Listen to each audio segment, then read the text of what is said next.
बहुत अरसा पहले पहाड़ों के दामन में एक छोटा सा गांव आबाद था। गांव के किनारे एक शफ़ाफ झील थी जिसका पानी आईने की तरह साफ और खामोश था। लोग कहते थे कि ये झील आम नहीं, इसमें दुआएं भी उतरती हैं और राज भी दफन हो जाते हैं।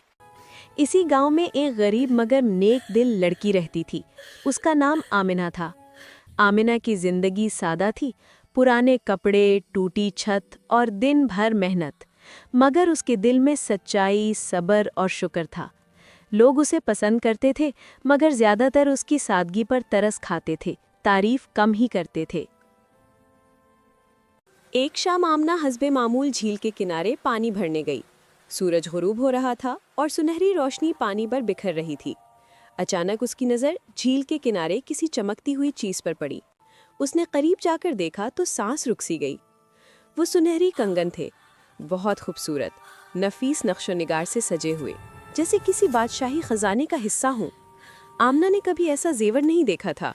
उसने इधर उधर देखा, मगर कोई ना था। उसने झिझकते हुए कंगन उठाए।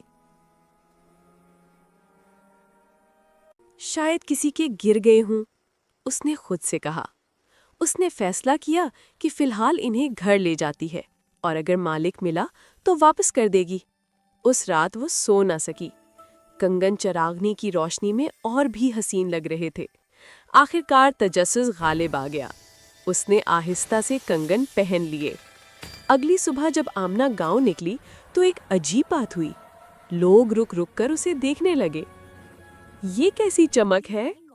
आमना आज कुछ खास लग रही है। कितनी खूबसूरत है।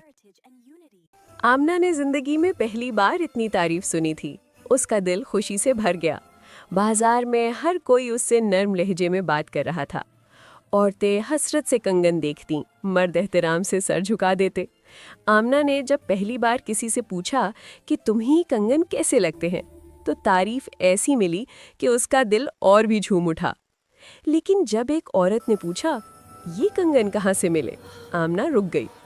सच बोलना आसान था, मगर सच इतना शानदार न लगता था। मुझे विरासत में मिले हैं, वो बोली। ये पहला झूठ था। उसी लम्हे उसे महसूस हुआ कि कंगन कुछ भारी हो गए हैं, मगर उसने नज़रअंदाज कर दिया। दिन गुजरते गए, हर दिन तारीफ, हर दिन इज्जत, मगर हर दिन कोई ना कोई सवाल, और हर सवाल के साथ एक नया झूठ, और हर झूठ के साथ कंगन कुछ और भारी हो जाते। पहले हल्की सी थकन, फिर कलाइयों में दर्द। आमिना ने मोटे कपड़ों से उन्हें छुपाना शुरू कर दिया, मगर कंगन की चमक छुपती न थी। एक दिन गांव की मजलिस में किसी ने कहा, आमना तो कितनी खुश नसीब है, देखो कैसा जेवर है। आमना मुस्कुराई, मगर मुस्कुराहट के पीछे दर्द था। कंगन अब इतने भारी हो चुके थे कि उसके हाथ लरजने लगे थे। एक रात वो झील के किनारे अकेली बैठकर रो पड़ी।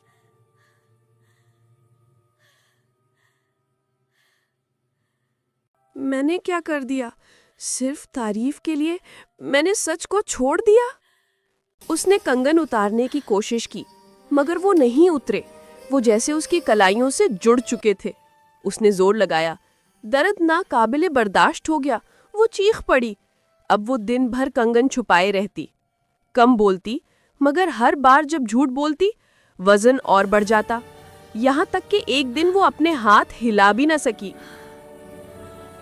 गांव वालों ने समझा वो बीमार है, मगर असल बीमारी उसके दिल में थी। इसी रात जब दर्द हद से बढ़ गया, आमना वापस झील के किनारे गई। वो घुटनों के बल बैठ गई, आंखों से आंसू बहते रहे। ए अल्लाह, मैंने गलती की, मैंने सच छोड़ दिया, तारीफ को चुना। अगर ये सज़ा है तो कबूल, मगर मुझे आज़ाद कर दे। पहली बार उसने दिल से सच कहा। उसी लम्हे कंगन हल्के होने लगे।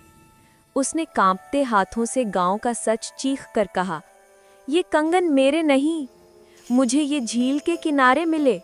मैंने लालच किया, मैंने झूठ बोला। अचानक एक तेज रोशनी फैली।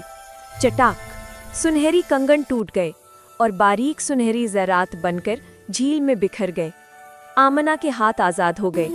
वो बेहोश होकर वहीं गिर पड़ी। सुबह जब गांव वाले आए तो आमना झील के किनारे बैठी थी, मगर उसके चेहरे पर सुकून था। उसके हाथ खाली थे। लोगों ने पूछा, कंगन कहाँ गए? आमना ने खामोशी से सच सुना दिया। कुछ लोग शर्मिंदा हुए, कुछ ने सर झुका लिया। तारीफ खत्म हो गई, मगर एहतराम वापस आ गया। आमना पहले की तरह गरीब ही रही, मगर अब उसका दिल हल्का था, हाथ आज़ाद थे और नींद पुरसुकून। वो जान चुकी थी कि जो खूबसूरती सच छीन ले वो जेवर नहीं, बोझ होती है। और झील आज भी खामोश है। इसमें अब भी राज गिरते हैं, मगर सिर्फ वही बच पाते हैं जो सच का वजन उठा सकें। अगर आपको ये कहानी अच्छी लगी हो तो ऐसे ही मज़ीद दिल को छू लेने वाली कहानियों के लिए हमारे चैनल को सब्सक्राइब करें।